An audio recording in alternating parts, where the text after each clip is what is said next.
আজকে বানাবো আসামের একটা ট্রেডিশনাল মাছের আইটেম। এটা হলো কি ট্যাঙামরা দিয়া মাছের ঝোল। আমরা আসামে বলতাম এটা ট্যাঙামরা, বাঙালিতে বলে টক পাতা। আমি দেখাবো, কারণ পাতাগুলো কেটে ফেলেছি, তোমরা বুঝতে পারবে না, যার জন্য আমি দেখিয়ে দিলাম যে এই ধরনের পাতাটা হয়।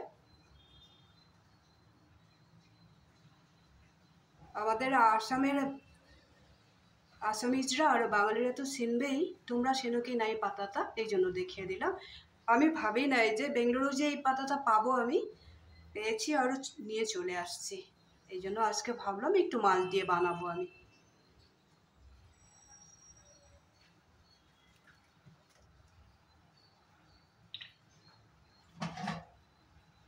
ছোট মাছ দিয়েও করা যায়, বড় মাছ দিয়েও করা যায়। আমি মাছটা ভেজে রেখে দিয়েছি।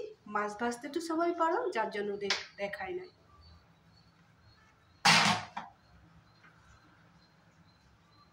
পাতাটাও কেটে রেখে দিয়েছি, সাথে খালি কাঁচা লঙ্কা দেব আর হলুদ লবণ দিব।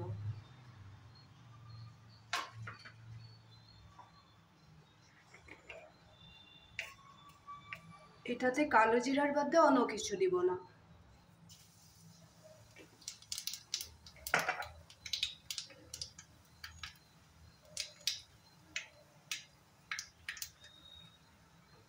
আলু দিব, আলুটা বয়েল করে রেখেছিলাম, দিয়ে দিই।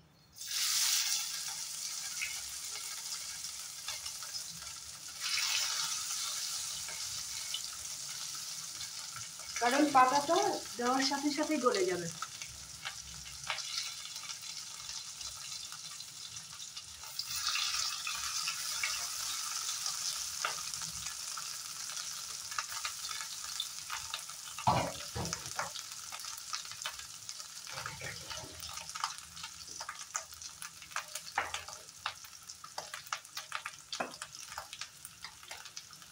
টক তো হবেই, যার জন্য লবণটা একটু হিসাব মতো দিয়ে দিলাম।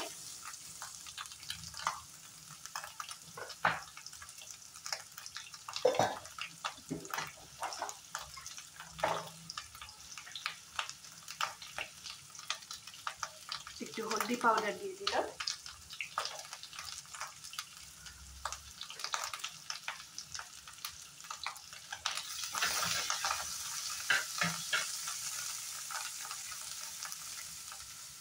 আমি ঝালটা ভালো পাই, যার জন্য একটু ঝালটা বেশি করে দিলাম।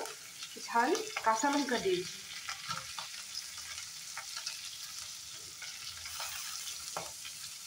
সাথে দিয়ে দেবো পাতাটা।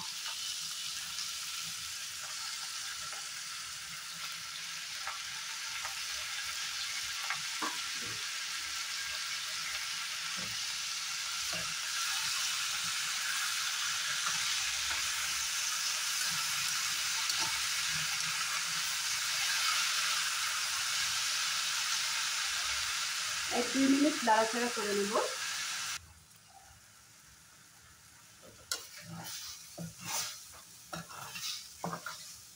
পাতাটা খুব সুন্দরভাবে আলুর সাথে মিশে গেছে।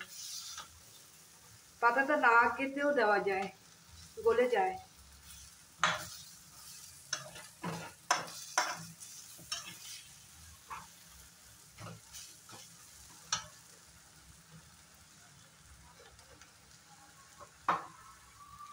এখন আমি এখানে গরম জল অ্যাড করব।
একটু টেস্টি করার জন্য সামান্য পরিমাণে চিনি দিয়ে দিলাম।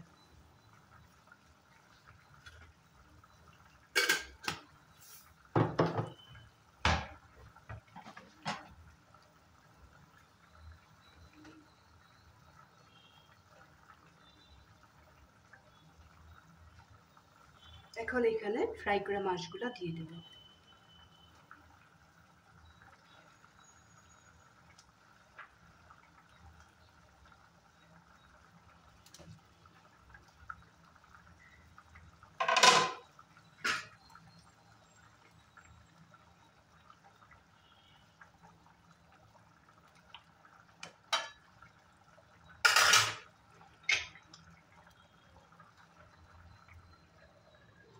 আরও 2-3 মিনিট এইভাবে মাছের সাথে ঝোলটা ফুটিয়ে নেব। এই ঝোলটা খুবই সিম্পল, কোনো মা মশলা দেওয়া হয় না। এখন তো আসামে খুব বেশি গরম, আমাদের এখানে ঠান্ডাও নেই গরমও নেই। তোমরা এইভাবে এই মাছের ঝোলটা বানিয়ে খাবে, পেটও খারাপ হবে না, গরমে খুব শান্তি পাবে। এত বেশি টেস্টি হয় না কি বলবো। এটা হলে আর কোনো কিছু সবজি বানাতে হবে না। আমি এখন মাছটা 2-3 মিনিট ভালো করে ফুটিয়ে নেব, তারপরে একটু ধনেপাতা দিয়ে নামিয়ে রাখবো। খুব কম সময়ের ভিতরে আমার মাছের ঝোলটা হয়ে গেল, কোনো মা মশলাও বাটতে লাগলো না, কোনো কিছু করতে লাগলো না। কি সুন্দরভাবে মাছটা হয়ে গেল। এইভাবে তোমরা বাড়িতে যদি বানিয়ে খাও না, আর যদি খেয়েও থাকো কিভাবে খাও বলবে। আমি কিন্তু ট্যাঙামরা পাতা দিয়ে যে এইভাবেই বানাই, তোমরাও বাড়িতে বানাবে। গরমের মধ্যে খুবই ভালো একটা আইটেম। এখন এখানে একটু ধনিয়া পাতা দিলেও দেবে, না দিলেও নেই, আমার ছিল বলে আমি দিয়ে দিলাম।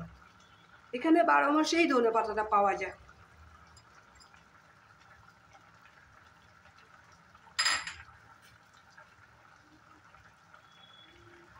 রেসিপিটা কেমন লাগলো বলবে কমেন্ট করে। আর তোমরা বানিয়ে খাবে বাড়িতে, তখন বলবে যে সত্যিই বলেছিল। লাইক শেয়ার করতে কখনো ভুলবে না, সব সময় আমার সাথে থাকবে। এই ধরনের নতুন নতুন সিম্পল ভিডিও নিয়ে তোমাদের সামনে আবার আসবো, সব সময় আমাকে হেল্প করবে। তাহলে আজকের জন্য রাখি।